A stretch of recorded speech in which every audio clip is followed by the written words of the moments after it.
നമസ്കാരം. ഞങ്ങളിപ്പോൾ നിൽക്കുന്നത് നമ്മുടെ കോട്ടയം ജില്ലയിലെ മണർകാടിനും ഏറ്റുമാനൂരിനുമിടയിലെ വഴിയോര ഗ്രാമീണ വിശ്രമ കേന്ദ്രത്തിലാണ്. ഇതുവഴി യാത്ര ചെയ്യുന്നവരൊക്കെ ഇവിടെ ഇറങ്ങി വിശ്രമിക്കാറുണ്ട്. 4 മണിക്കാറ്റ് പേരിലാണ് ഇതറിയപ്പെടുന്നത്. ഗ്രാമപഞ്ചായത്തിൻ്റെ മേൽനോട്ടത്തിലുള്ള ഈ സ്ഥലത്തിൻ്റെ ഏറ്റവും വലിയൊരു പ്രത്യേകതയെന്ന് പറയുന്നത് ബൈപ്പാസ് റോഡിൻ്റെ ഇരുവശങ്ങളിലുമായിട്ട് നല്ല പച്ച വിരിച്ച പോലെയുള്ള നെൽപ്പാടങ്ങളാണ്. നെൽപ്പാടത്തിൻ്റെ മധ്യത്തിലൂടെയാണ് ഈ റോഡ് കടന്നു പോകുന്നത്. അപ്പോൾ ഇവിടെ നമ്മുടെ ഡിജിറ്റൽ ഇന്ത്യ എത്രമാത്രം ഉയരത്തിലെത്തി എന്നുള്ളതിൻ്റെ ഒരു ഉത്തമ ഉദാഹരണം ഇന്നലെ ഞങ്ങൾ ചെന്നപ്പോഴാണ് ഞങ്ങൾക്ക് മനസ്സിലായത്. അതായത് അവിടെ ഞങ്ങൾ ചായ കഴിച്ചു, വട കഴിച്ചു, പഴംപൊഴിയൊക്കെ കഴിച്ച സമയത്ത് നമ്മൾ പൈസ കൊടുക്കാൻ നേരം പറഞ്ഞു പൈസ എടുക്കത്തില്ല, ഗൂഗിൾ പേ മാത്രമേ എടുക്കത്തുള്ളൂ. അവിടുത്തെ എല്ലാ സ്ഥാപനങ്ങളുടെയും മേൽനോട്ടം ഗ്രാമപഞ്ചായത്താണ്. അപ്പം അവരുടെ അക്കൗണ്ടിലേക്കാണ് ക്യാഷൊക്കെ പോകുന്നത്. അപ്പം സ്റ്റാഫുകൾക്കൊക്കെ ക്യാഷ് അവരുടെ ശമ്പളം കൊടുക്കുന്നത് പഞ്ചായത്താണ്. ഇവിടെ വന്നപ്പോൾ നല്ലൊരു സൈബീരിയൻ ഹസ്കിയെ കണ്ടു. അവനെ ഗ്രൂമിങ് ഒക്കെ ചെയ്തിട്ട് കൊണ്ട് നിർത്തിയിരിക്കുക. കുട്ടിയാണ്, ഭയങ്കര കുസൃതിയാണ്. അവൻ്റെ അടുത്തോട്ട് ചെന്ന് കഴിയുമ്പോഴത്തേന് അവനിങ്ങനെ ചാടിയൊക്കെ വരുന്നുണ്ട്.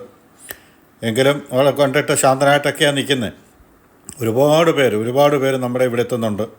ഇവിടത്തേക്ക് മാത്രമായിട്ട് വരുന്നവരുമുണ്ട്. പിന്നെ തിരുവഞ്ചൂർ, കോട്ടയം ആ ഭാഗങ്ങളിൽ നിന്നുള്ള കുട്ടികളെയും കൊണ്ട് ഇപ്പോൾ അവധിക്കാലം ആസ്വദിക്കാനായിട്ട് വന്നവരാണ് ഇവിടെ നിൽക്കുന്നവർ മൊത്തം. അതുപോലെ നമ്മുടെ കുഞ്ഞുങ്ങൾക്ക് വേണ്ടി കളിക്കാൻ വേണ്ടി ഊഞ്ഞാലും തൊട്ടിലും അതും ഇതും ഒക്കെ ഉണ്ട്. അവർക്ക് ജസ്റ്റ് ഇവിടെ എത്തുന്ന കുഞ്ഞുങ്ങൾക്ക് ഒരു ടൈം പാസിന് വേണ്ടിയിട്ടുള്ള കാര്യങ്ങളൊക്കെ ഇവിടെ ഗ്രാമപഞ്ചായത്ത് ഒരുക്കിയിട്ടുണ്ട്. പിന്നെ അതിൻ്റെയൊക്കെ ഏറ്റവും അപ്പുറത്തെ ഒരു കാര്യമെന്ന് പറഞ്ഞു കഴിഞ്ഞാൽ ഇവിടുത്തെ വൃത്തിയാണ്. നമുക്കപ്പം വൃത്തിയായിട്ട് സ്ഥലങ്ങൾ സൂക്ഷിക്കാനെന്ന് നമുക്കറിയാം. ഇവിടെ വരുന്നവർക്കും ഇവിടെ വേസ്റ്റ് വലിച്ചെറിയാനായിട്ട് നമുക്ക് തോന്നില്ല. പിന്നെ നമുക്കുള്ള നമ്മുടെ കഴിവുകൾ, പാട്ടുകളോ മിമിക്രിയോ മോണോ ആക്റ്റോ അങ്ങനെയുള്ള എന്ത് വേണേലും അവതരിപ്പിക്കാനുള്ള അവസരം നമുക്കിവിടെ കിട്ടും. അതിന് വേണ്ടുന്ന മൈക്കും കാര്യങ്ങളും സ്പീക്കറും എല്ലാം അവിടെ ഒരുക്കിയിട്ടുണ്ട്. നമുക്ക് ഓരോരുത്തർക്കും പോയി നമ്മളെക്കൊണ്ട് കഴിയുന്ന രീതിയിലുള്ള കാര്യങ്ങൾ നമുക്കവിടെ അവതരിപ്പിക്കാം.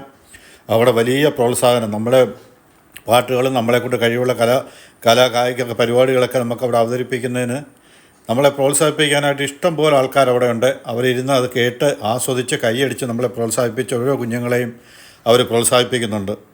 അപ്പോൾ ഇങ്ങനെയുള്ള വിശ്രമ കേന്ദ്രങ്ങൾ നമ്മുടെ കേരളത്തിൻ്റെ ബൈപ്പാസിൻ്റെ റോഡിൽ തന്നെയല്ല, ഒരുപാട് കാട് പിടിച്ച് നശിച്ച് കിടക്കുന്ന ഒരുപാട് സ്ഥലങ്ങളുണ്ട്. ആ സ്ഥലങ്ങളെയൊക്കെ ഓരോ ഗ്രാമപഞ്ചായത്തുകൾക്കും അല്ലെങ്കിൽ മുനിസിപ്പാലിറ്റികൾക്കോ കോർപ്പറേഷനുകൾക്കോ ഒക്കെ എത്രയും മനോഹരമാക്കി എടുക്കാൻ പറ്റുമെന്നുണ്ടെങ്കിൽ എത്ര നന്നായിരുന്നു. കുഞ്ഞുങ്ങളുടെ ഒഴിവുകാലങ്ങളും അവരുടെ ബോറടിയും വീട്ടമ്മമാരുടെ ആയാലും അവർക്കൊരു നടപ്പും വിശ്രമവും ഒക്കെ ആയിരിക്കും ഇവിടെ.